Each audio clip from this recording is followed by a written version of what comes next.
भूखे रहकर भोजन का चिंतन मत रहो व्रत। ये व्रत भगवान की हम प्रसन्नता के लिए रह रहे, अपने शरीर को कष्ट देते हैं। अगर हमारा भजन ना हो तो केवल व्रत रहने से भगवान मिलते तो कितने ऐसे पशु पक्षी हैं जो केवल पानी पी के रहते हैं। जरा विचार कर लो। मरने का डर कैसे खत्म हो, कृपया करके आप हमें बताइए। आप तो मरने वाले नहीं हैं और शरीर बचेगा नहीं। ये जब दो बातें समझ में आ जाती हैं तो निर्भयता आ जाती है। ये निश्चित मरेगा शरीर, ये विनाशी है और आप अविनाशी हो।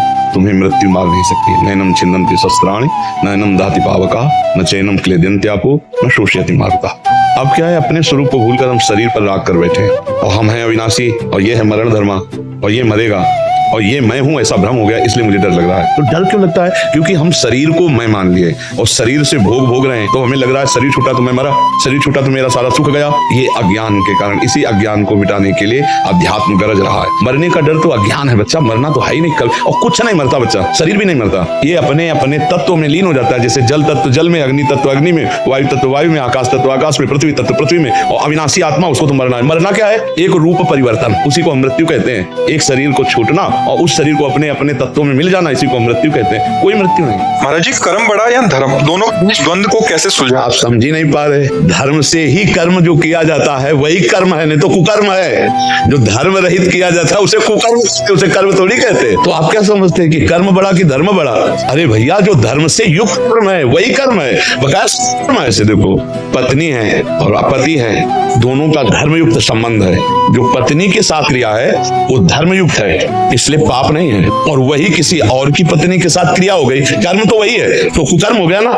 धर्मयुक्त कर्म हुआ तो निष्पाप है और वही कर्म दूसरी स्त्री के साथ हुआ तो पाप बन गया कि नहीं बन गया? कुकर्म हो गया। जो धर्मयुक्त कर्म है वही कर्म है और सारा का सारा कुकर्म है। पर जी धर्म क्या है? धर्म जो शास्त्र और संत महात्मा जिसका प्रवचन करते हैं, निर्णय करते हैं। तस्मात् शास्त्रम प्रमाणन्ते कार्याकार्यो व्यवस्थितो।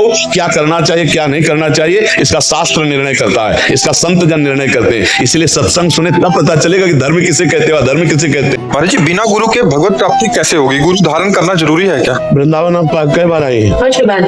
तो आप रंगनाथ जी जाना है, सेवा कुंज जाना है, निधिवन जाना, राधा रमण जाना, गाइड की जरूरत है कि नहीं? तो फिर इस माया भरे भूल भुलैया में क्या गुरु की गाइड के बिना परमात्मा की प्राप्ति हो जाएगी? शिव को, राम को, हरि को, कृष्ण को, एक ही है, परमात्मा एक है। आप यहाँ बिना गाइड के आ गए क्या? तो ऐसे ही परमात्मा की प्राप्ति बिना गाइड के हो जाएगी क्या?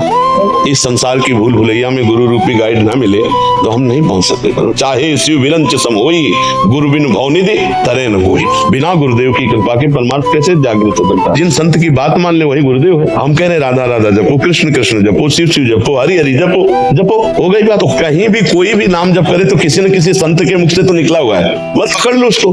जैसे कहते हैं हम भगवान को गुरु बना करके परमार्थ में चल रहे तो भगवान तुम्हें डांटेंगे क्या? भगवान तो अनंत जन्मों से तुम्हारे हृदय में गुरु बने बैठे रहे, एक भी बात मानी क्या? वो तो कहते हैं हर गलत काम में कि मत करो। मानता है कोई उनकी बात? तो हमें मानना चाहिए कि गुरु बिनु भवनिधि तरे न होई। जब सोया करो ना तो प्रभु का नाम स्मरण करके सोया करो। एक श्लोक याद कर लो, कृष्णाय वासुदेवाय हरये परमात्मने प्रणत क्लेशनाशाय गोविंदाय। खूब मंदिर में पानी चढ़ा रहे हो, बूढ़े माता पिता बैठे उनको भोजन नहीं दे रहे हो, मंदिर वाले ठाकुर जी पानी स्वीकार नहीं करेंगे क्योंकि वो उनमें बैठे ठाकुर जी भूखे इंतजार कर रहे हो, तुम में बैठे रहो। अभी पहले शंकर जी को पानी चढ़ा, शंकर जी वहां नहीं है, शंकर जी उनमें बैठे थे जिनको तुम तिरस्कार करे। पति ही परमेश्वर उसमें बैठा हुआ है, सास ससुर में परमेश्वर बैठा हुआ है, परिवार में बैठा हुआ है। इनको बनाओ भगवान के भाव से, उनको पाओ, बढ़िया भोग लग गए। हम आपसे क्षमा चाहूंगी क्योंकि सबसे पहले जब मैंने आपकी वीडियो देखी था, आपके और आपके परिकर की वेशभूषा देखी, मुझे बहुत हंसी आई। हंसी क्या आई? देख इन लोगों का पीला कपड़ा जटा जी कैसे जादू है, कैसे क्या कहती हूँ कि मैं तो बहुत अच्छे